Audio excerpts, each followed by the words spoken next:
যদি এটা মাখিয়ে চব্জি জোখাৰ পাল্লাত পৰে তেতিয়া বেছি পাৰ্থক্য নহয়, কিন্তু যদি সেই মাখিটোৱে সোণ জোখাৰ পাল্লাত পৰে পাৰ্থক্য কিন্তু বহুত হয়।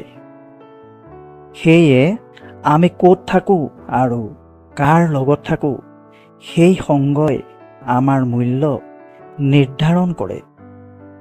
চাহ আৰু চৰিত্ৰ যদি পৰি যায় দাগ থাকিবই। সূৰ্যই গোটেই দিন পোহৰ দিয়ে, মমবাতিয়ে আধা ঘণ্টা আৰু মেচৰ কাঠিয়ে অলপ সময়, কিন্তু আশীৰ্বাদে গোটেই জীৱনটো পোহৰাই দিয়ে। জীৱনে আপোনাৰ ওপৰত হাঁহে যেতিয়া আপুনি দুখী হয়, আৰু জীৱনে আপোনাৰ ওপৰত মিচিকিয়াই যেতিয়া আপুনি সুখী হয়, আৰু জীৱনে আপোনাক চেলুট দিয়ে যেতিয়া আপুনি আনক সুখী কৰে। তুমি কেৱল নিজকে দুৰ্বল বুলি ভাবি আছা। এবাৰ ভাবা, তুমি তোমাৰ কাৰণে যি কৰিব পাৰিবা আন কোনেও কৰিব নোৱাৰে।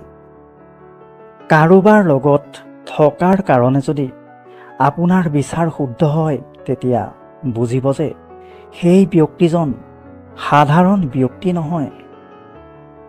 যদি আপুনি আনৰ দুখত উদাস হয় তেতিয়া আপোনাৰ ওচৰত দুখ নাহে, আৰু যদি আনৰ সুখত সুখী হয় তেন্তে সুখে কেতিয়াও আপোনাক এৰি নাযায়।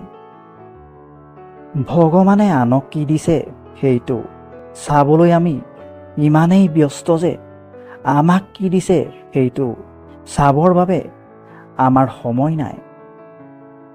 এটা সুন্দৰ প্ৰাৰ্থনা, যেতিয়া আপুনি সাৰ পাই থাকে তেতিয়া ক'ব, প্ৰভু আপোনাৰ হাত সদায় মোৰ মূৰত ৰাখিব।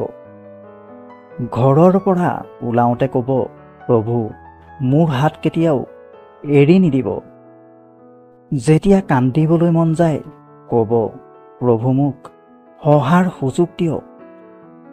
আৰু যেতিয়া আপুনি সুখ পাব তেতিয়া ক'ব, প্ৰভু আপোনাক কোটি কোটি ধন্যবাদ। তিনিটা বস্তু জীৱনত এবাৰহে পোৱা যায়, মা দেউতা আৰু যৌৱন। তিনিটা বস্তু কোনেও চুৰ কৰিব নোৱাৰে, বুদ্ধি, চৰিত্ৰ আৰু গুণ। তিনিটা বস্তু এবাৰ ওলাই যোৱাৰ পিছত ঘূৰি নাহে। 1. বন্দুকৰ পৰা ওলোৱা গুলি। 2. মুখৰ পৰা ওলোৱা শব্দ আৰু শৰীৰৰ পৰা ওলোৱা প্ৰাণ।